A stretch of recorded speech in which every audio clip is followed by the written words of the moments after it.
Bonjour, je m'appelle Frédéric, je suis gérant du groupe IJ et tout comme vous, je suis infirmier. La période est propice à débuter une activité professionnelle d'infirmière à domicile.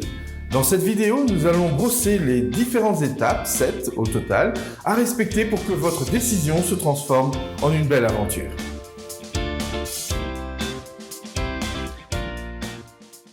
La première chose à réaliser, c'est le visa. Est-ce que vous êtes en possession de votre visa? Si tel est le cas, il n'y a donc pas d'autre démarche à faire pour l'instant. Si par contre vous venez récemment d'être diplômé, vous devez introduire une demande de visa auprès du portail internet du SPF Santé publique à l'aide de votre carte d'identité ainsi que d'une attestation provisoire de réussite.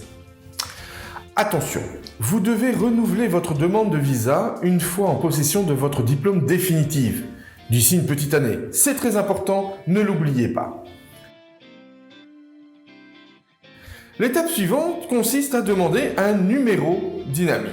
Une fois en possession de votre visa, vous allez envoyer une demande de numéro d'INAMI pour les soins infirmiers à domicile. N'oubliez pas de mentionner si vous adhérez ou non à la convention.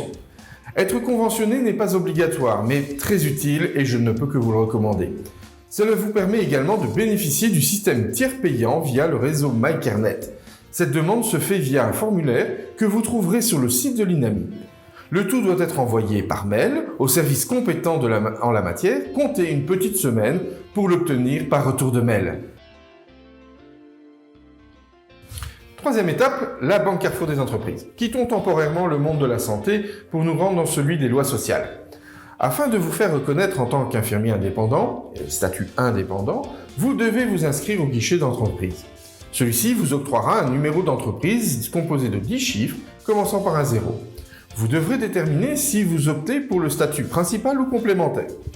Ceci se définit simplement en fonction de votre situation personnelle, professionnelle, éventuelle de salarié. En effet, le statut complémentaire peut être sollicité si vous avez au minimum un mi-temps en qualité de salarié.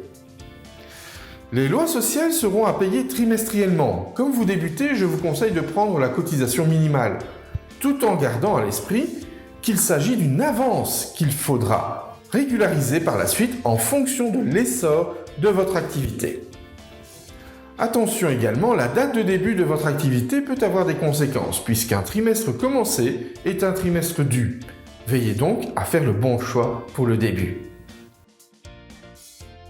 Restons dans le monde financier avec la quatrième étape, le compte bancaire. Afin de permettre aux organismes assureurs, que sont les mutuelles par exemple, de vous payer les honoraires relatifs aux prises en charge de vos différents patients, il est obligatoire de renseigner un compte bancaire lors de l'envoi de votre facturation. Avec l'aide de la banque de votre choix, vous pourrez ouvrir un tel compte professionnel.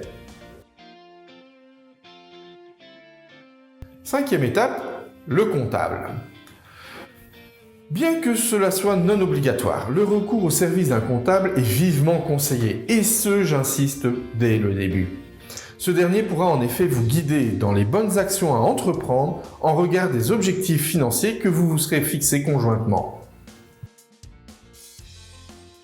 Revenons dans le monde infirmier avec la tenue du dossier.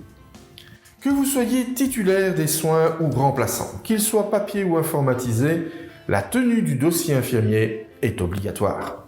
Et ce pour quelques soins que vous réalisez. Cela permet de garder un historique, d'informer vos collègues de ce que vous avez réalisé et de justifier envers l'INAMI vos interventions. Avec notre équipe et d'autres infirmiers tout comme vous, nous avons développé Epiox, qui permet de compléter votre dossier patient directement au chevet de votre patient sur vos actions. Vous trouverez plus d'informations en description ci-dessous. Septième et dernière étape, la facturation. Vous avez effectué des soins. Il est donc normal que vous souhaitiez recevoir le fruit de votre travail.